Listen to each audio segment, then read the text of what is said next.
Welcome to the Better Together podcast, where we look for ways we can work together to advance the cause of Christ among Free Will Baptists around the world. And today we have Mr. Don Matchett. He works with Free Will Baptist International Missions.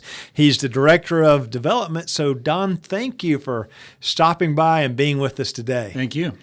Well, development, whew, that's a tough deal. Tell us a bit about what you're trying to do right now there with Free Will Baptist International Missions. Well, it has various stages. Of course, we want to lift the name of I Am in the sense of spreading the gospel of Jesus Christ. You know, our mission statement is we exist to labor with the body of Christ to fulfill the Great Commission. So in development, we try to hold specifically to that. You know, we are working together with churches and individuals. Mainly, we want to mobilize every believer that we possibly can to reach the nations. That's great. Yeah. And so you work with the World Mission Offering. Mm-hmm. You work with trying to get folks to commit to regularly monthly giving to missionaries to keep them on the field. Yeah. I noticed at your recent board meeting, you're trying to set up an endowment where someone could give resources to IM, and actually those resources would benefit missionaries and missions until the Lord returns. Definitely. Tell us what you can share about that right now. Well, there are two different endowments that we're working on right now. One will be called the Grow Fund. Probably everyone can identify with the fact that when a missionary comes on board, there's a space of time between the time they start until they get to the point where they're self-sustaining, where it's actually paying their expenses. So a lot of times during that time, they're still being employed by another place and just trying to get started. So what this Grow Fund would do, it's a fund that's self-perpetuating. We're living off the interest, and it would basically be a good start for a missionary. The second fund is the Cornerstone Fund. Call it the Cornerstone Fund because it just, the cornerstone, it holds up the entire structure of a building. And if anybody who's ever dealt with funds, general funds are always the hardest to fund. And so we want to get to the place where, we can take less expenses away from maybe the missionary, and we can be kind of self-sustaining ourselves. So that fund itself would be also self-sustaining and living off the interest, and it would subsidize the general fund. That's great. Yeah. I'm so glad you're doing this, and it really kind of dovetails off what the Scripture teaches us. You got all the Proverbs that talk about how the debtor is at the mercy really of the lender. And yes, that's true. What you're trying to do is have a set of money that's really not touched, but the interest off of that pays for missionaries and pays for your work. So folks that are out there listening, we've got the Free Will Baptist Foundation. They do estate planning, and that's one way that you could give to one of these funds or both of them or however. And it truly is the principle's not touched.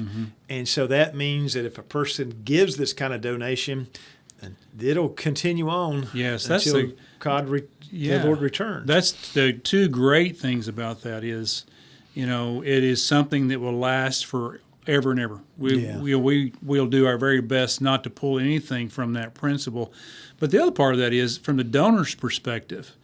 If they give to that fund, 100 years from now, we're hoping 100 years from now, what they have put in there will still be contributing to missions. Yeah, that's right. And how else can you do that? That's right. There's no other way. Yes, exactly. And so it's a good way to continuously give, and it's wonderful you all are doing that. And I'm sure people could contact you to get more information about that and other ways they might give. Yes. Other avenues of giving, I know you all work with Cuba, and they've gone through a terrible time with COVID and so forth. It seems like you're trying to work something out where people could give toward that ministry as well. Yeah, there has been several things working against Cuba. And unfortunately, the news doesn't always cover these things, but while we're suffering with COVID, they are as well. But there's lots of political things that are going on, their government against our government, and so on. And also in the middle of this, this communist government that they live in, they've devalued the currency there. And so there was not too many details, but there was a currency there that was just for the Cuban people. CUCs is what it was called. And then you had the Cuban peso, which was a lot higher value than the CUC. So Cubans were getting things at this discounted rate. Now they have eliminated the CUC, and so everything has quadrupled. You know, food costs have gone up 400%. And, you know, also the embargoes that we're going through, there was already a tremendous shortage of food.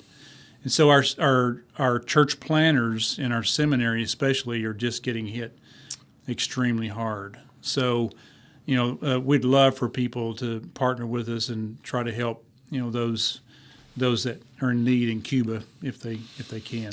That's great. So already folks in Cuba struggle financially, you know, maybe $20 a month average person would have. And you put something like this, it's really like skyrocketing inflation. Yes, it is.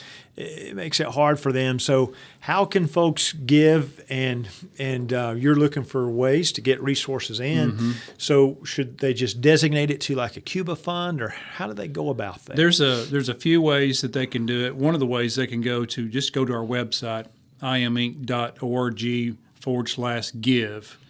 And then from there you hit the partnership, pick Cuba, put in your designated amount there. We also use PushPay, and through PushPay you can text to give if you want to. Let me look real quick at the number here so that I get this right. So you can text I Am Partnerships.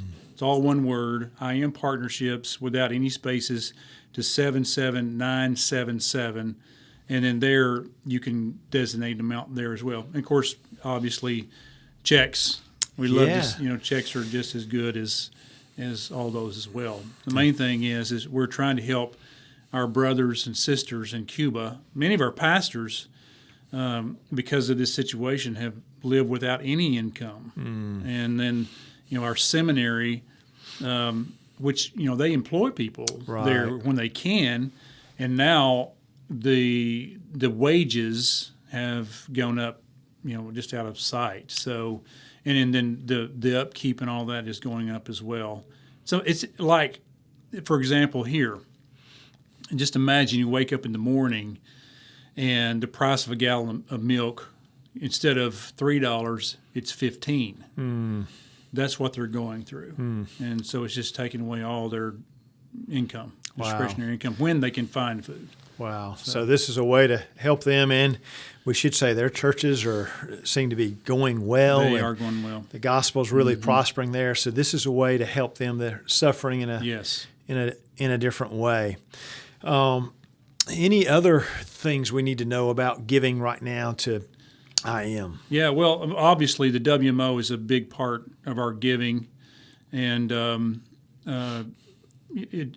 we're just at a place now. I think a lot of people think of the WMO and they think, well, that's kind of like, you know, icing on the cake for IM, but it's really not, because a big portion of that, again, is the partnerships that we're funding. And so every single year, these partnerships are depending on a good WMO, and also the general fund as well.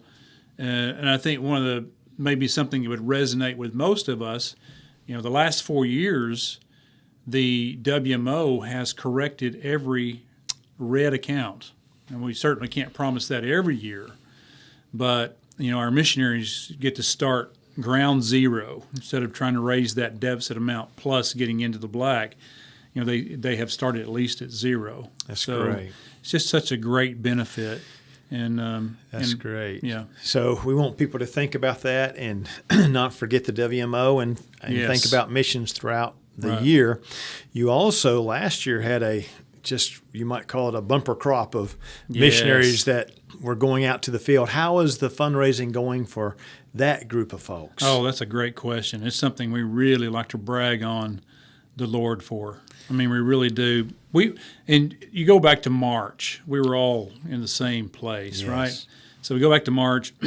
we had. I'm trying to think in my head. There was 9 stateside missionaries that were here, new interns, and then you had 6 that had come home to raise money. Some of them got locked down immediately. You know, they had left their field to come here. And, I remember having that first meeting and saying, guys, let's just accept the fact that you're probably going to be 6 to 9 months behind. Yeah. It's just where we're going to be. And, but as time went on, we realized that we really underestimated what God was going to do. Mm-hmm. We've seen 4 of these interns through COVID be fully funded and either go to the field or getting to the field, trying to get their visa to go there. And we've seen, these other stateside missionaries that have come and gone.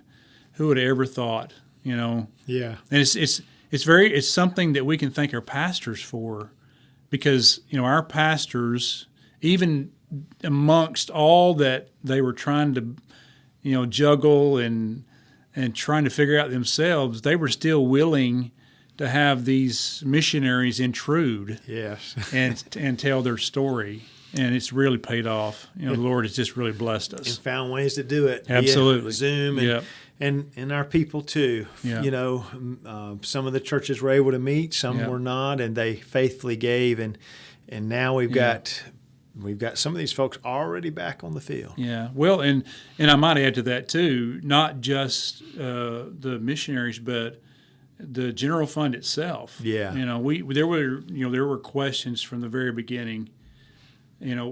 What if? And we'd get too much into that, I understand. But what if? Because we are dependent on a lot of things to survive and to thrive, right? Yeah. But even through this process, there were some major gifts that we had no idea that were there.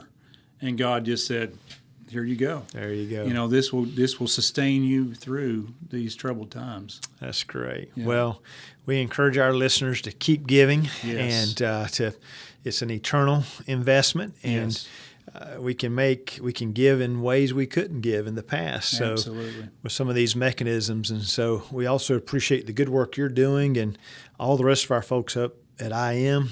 You got a good group. Keep it going, brother, and we'll keep praying for you. Thank you.